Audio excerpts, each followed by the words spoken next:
Alhamdulillah nikmatihi tatimmus shalihat amalan bersakat salat asyhadu an la ilaha illallah wahdahu la syarika lah wa asyhadu anna muhammadan abduhu wa rasuluh allazi la nabiyya ba'dah. Hadirin keluarga iman, seperti yang kita telah saksikan bersama, segala puji bagi Allah yang telah memberikan rahmat hidayahnya juga kelancaran pada hari Jumat lalu, di mana tepatnya kita sebagian dari kita ikut aksi bela Islam yang merupakan jilid yang ketiga dari beberapa aksi bela Islam yang telah dilaksanakan, dan alhamdulillah Jumat kemarin lancar, dan kekhawatiran yang dikhawatirkan oleh kita atau yang kita dapatkan dari WA yang kemarin itu tidak terjadi, walaupun ada sedikit katanya ada yang melakukan, orang-orang yang dituding melakukan pemufakatan makar ketika acara mau berlangsung. Tapi alhamdulillah polisi waktu itu cepat bisa mengatasinya dan bisa kembali meredam suasana sehingga tidak ada kejadian yang dikhawatirkan pada saat itu dan selesai dengan baik. Maka dari itu kita bersyukur, mengucapkan alhamdulillah, segala puji bagi Allah, dinikmatihi dengan nikmatnya tatimmus shalihat, Dia lancarkan, Dia selesaikan, Dia bereskan dengan tepat tatimmus shalihat, yaitu amal soleh ini. Semoga dengan adanya doa bersama dan juga adanya tausiah sholat Jumat bersama itu bisa merekatkan kembali. Tidak hanya kita berharap hukum segera diadili, tapi kita bisa merekatkan kembali, menguatkan kembali akidah kita, keimanan, takwaan kita.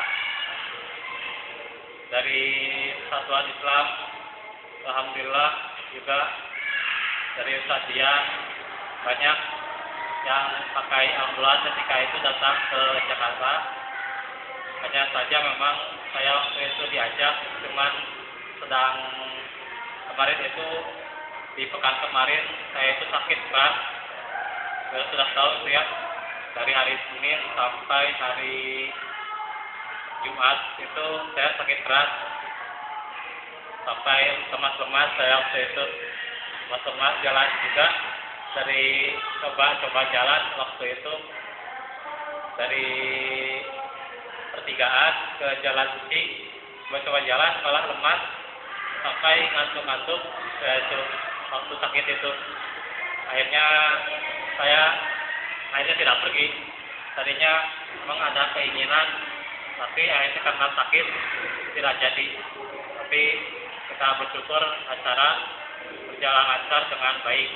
Ini harapkan agar kita sama-sama menjunjung tinggi nilai bahwa kita itu adalah umat yang terbaik, yang Allah itu jadikan kita itu sebagai khairu umat ukhrijat linnas, yang memberikan kepada manusia itu supaya ta'muruna bil ma'ruf, mengerjakan kebaikan, dan watanhauna 'anil munkar, mencegah kemungkaran, dan watu'minuna billah, menguatkan keimanan kepada Allah Subhanahu wa taala. Nah, itu yang selalu kita pupuk. Di samping yang kemarin kita sudah bersama-sama bahu-bahu, kita juga sekarang memupuk akidah kita di wilayah masing-masing. Sekarang lanjut saja bab 26 tentang kitab Tauhid Syekh Ahmad bin Sulaiman. Bab 26 ini bicarakan nanti berhubungan dengan yaitu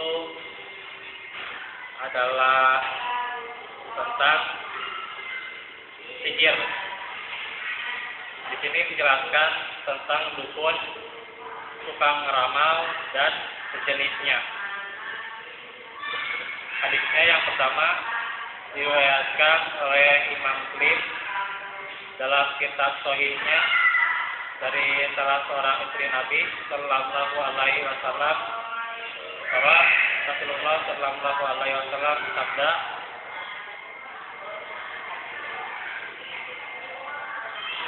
"Man ata arrafan fasa'alahu an sayyid fasadahu lam tubbal lahu sholatun arba'ina yauman."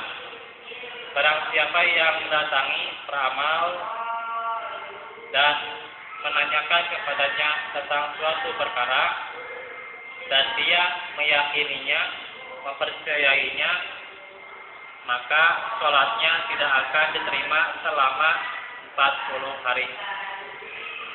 Jadi dalam hadis yang pertama ini adalah ketegasan Rasulullah peringatkan umatnya agar tidak mendatangi peramal.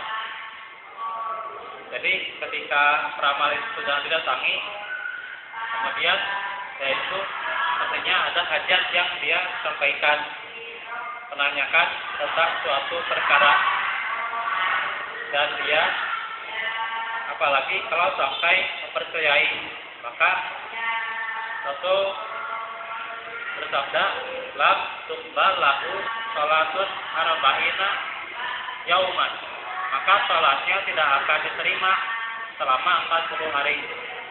Jadi bayangkan setelah sekian lama sholat, kemudian dia hanya terputus dengan salah satu kesyirikan, yaitu mendatangi peramal, dukun dan sebagainya. Kemudian dia menanyakan, meyakininya, sholatnya terputus, tidak diterima. Maka ini menjadi sia-sia amal yang dia lakukan hanya karena syirik yang dia lakukan. Karena kesyirikan pula yang menghapus amalan tersebut.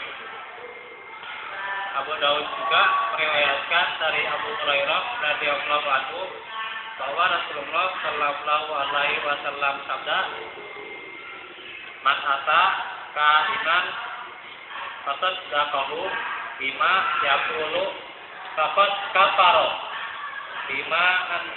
bima unzila ala Muhammadin sallallahu alaihi wasallam." Barang siapa yang mendatangi seorang dukun dan mempercayainya, membenarkannya apa yang telah dikatakan dukun tersebut, maka sesungguhnya dia telah kafir, telah ingkar. Jadi datang ke dukun saja kemudian dia percaya, itu sudah kafir. Kafir terhadap wahyu yang telah diturunkan terhadap Nabi Muhammad. Karena Nabi Muhammad, yaitu juga para rasul itu mengajak ani'budullaha wa tanibut tagut. Nah, at-tagutnya itu adalah termasuk juga sihir atau tukang ramal, dukun.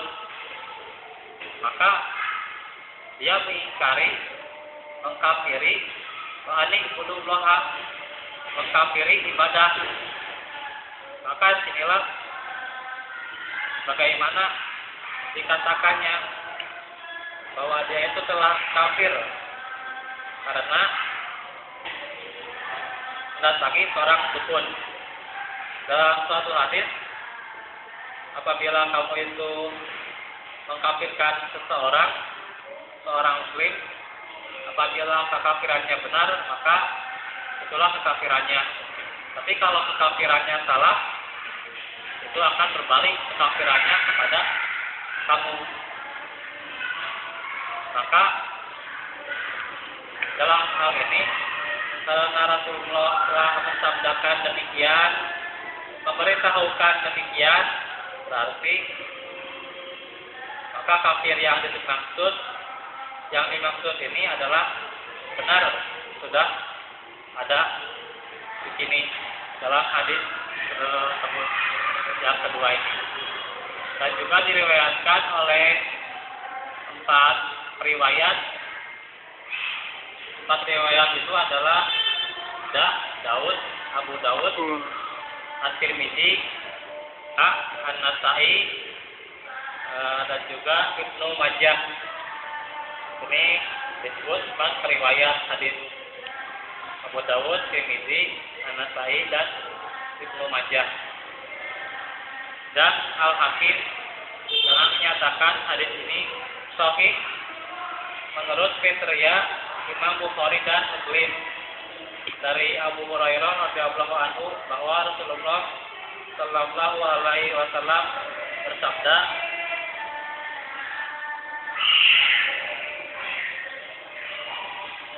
hampir sama dengan hadis yang barusan, man ata arrofan kahinan fakot dakohu lima yakulu fakot kafaro lima unzila ala Muhammadin sallallahu alaihi wasallam. Barang siapa yang mendatangi peramal atau dukun lalu dia percaya benarkan apa yang telah maksudnya yang diucapkan oleh dukun itu, maka sesungguhnya dia telah kafir terhadap wahyu yang telah diturunkan kepada Muhammad sallallahu alaihi wasallam. Juga hadis Abu Ya'la meriwayatkan dari hadisnya mauquf dari Ibnu Mas'ud seperti yang tersebut di atas, syaratnya jayyid. Dan juga Al-Basar juga syaratnya jayyid. Jayyid meriwayatkan dari Imran bin Husain dengan marfu bahwa Rasulullah sallallahu alaihi wasallam bersabda, laisa minna man tatayyara au tutayyara lahu au sakan au sakahan au sakahana au sakahana au tukuk hina lahu au saharo au suhiro lahu waman ata kahinan fakot dakahu fakot kafaro bima unzila ala Muhammadin sallallahu alaihi wasallam. Jadi ada lafaz-lafaz yang sama. Tidak termasuk golongan kami yang meminta dan melakukan tatoyur. Itu sudah kita pahami, tatoyur itu adalah melakukan dengan cara percayai dengan burung. Si burung diterbangkan kemana, kemudian setelah dia hinggap, nah itulah si burung untuk bisa bertiul atau melakukan sesuatu, nah itulah dia percayai nasibnya, itu tatoyur. Juga meramal atau minta diramal, menyihir atau minta disihir. Dan barang siapa yang mendatangi dukun lalu percayai apa yang diucapkannya, maka sesungguhnya ia telah kafir terhadap wahyu yang telah diturunkan kepada Nabi Muhammad sallallahu alaihi wasallam. Hadis ini diriwayatkan juga oleh At-Tabrani dalam Mu'jam Al-Awsat dengan sanad yang hasan dari Ibnu Abbas. Ada juga yang tanpa menyebutkan kalimat dan barang siapa yang mendatangi. Maksudnya yaitu bisa saja bersaya tanpa mendatangi, dan juga bisa saja dia datang dan juga dia menanyakan kemudian dia bersaya, maka itu juga sama saja kesyirikan itu adalah baik datang maupun tidaknya, karena bagaimana intinya adalah fasad daqahu percayai apa yang dikatakan oleh si dukun, peramal, tukang sihir tersebut. Imam Al-Baghawi adalah pada biasanya Imam Al-Baghawi itu nama jelasnya Abu Muhammad Al-Husain bin Mas'ud bin Muhammad Al-Farra atau Ibnu Al-Farra, bisa jadi Al-Farra sebutan, dan juga bisa Ibn Farra Al-Baghawi, dikasih gelar namanya Muhyi Sunnah. Muhyi itu yang menghidupkan sunnah. Dan juga kitab-kitab yang disusunnya itu antara lain Syarhus Sunnah, syarat as-sunnah, al-jami baina as-sahihain, kumpulan-kumpulan di antara hadis-hadis yang diriwayatkan oleh sahihain, Bukhari Muslim.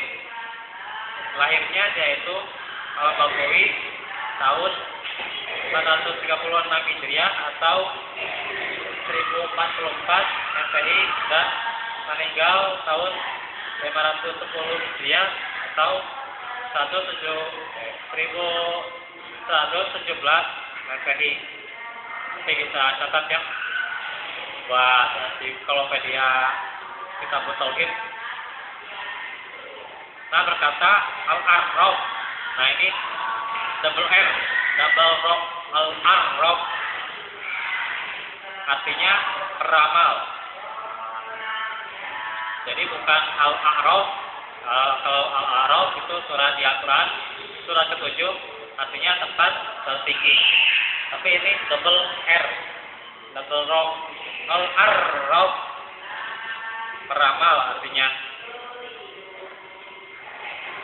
Jadi peramal itu orang yang mengaku dirinya mengetahui banyak hal dengan menggunakan isyarat-isyarat yang dipergunakan untuk mengetahui, yaitu salah satunya barang curian atau tempat barang yang hilang dan semacamnya. Jadi si peramal itu mengetahui sampai juga si barang curian juga, tempat barang yang hilang dan semacamnya. Juga ada juga pula yang mengatakan ia adalah kahin, dukun. Al-kahin, dukun itu yaitu orang yang memberitahukan tentang hal-hal yang gaib yang akan terjadi pada masa yang akan datang. Dan ada pula yang mengatakan ia adalah orang yang bisa memberitahukan tentang apa yang ada dalam hati seseorang. Padahal hati seseorang itu hanya Allah yang mengetahui. Innallaha alimun bidatis sudur. Jadi hanyalah Allah, semuanya hanyalah Allah yang mengetahui apa yang terbesit dalam hatinya. Kemudian juga hal-hal yang akan datang hanya Allah yang sudah tulisnya dalam penanya, yaitu sudah tulis 120 hari dalam kelahirannya dengan pena al-qalam, kemudian sampai dia itu ditentukan, itu hanya Allah yang mengetahuinya dan hanya pena yang menuliskannya. Malaikat saja tidak tahu tentang hari kiamat. Ini sebuah kesyirikan. Dan juga dalam sebuah ayat juga yang sesungguhnya innama ya'lamul ghaiba illahu. Jadi hanya Allah saja Yang mengetahui yang gaib hanyalah Dia. Tidak ada yang tahu yang gaib, la ya'lamuhu illahu. La ya'lamul ghaiba. Bunyiannya itu kalau nggak salah la ya'lamul ghaiba illahu. Surat Al-An'am. Bisa dicek lagi. Surat Al-An'am ayat 50-an.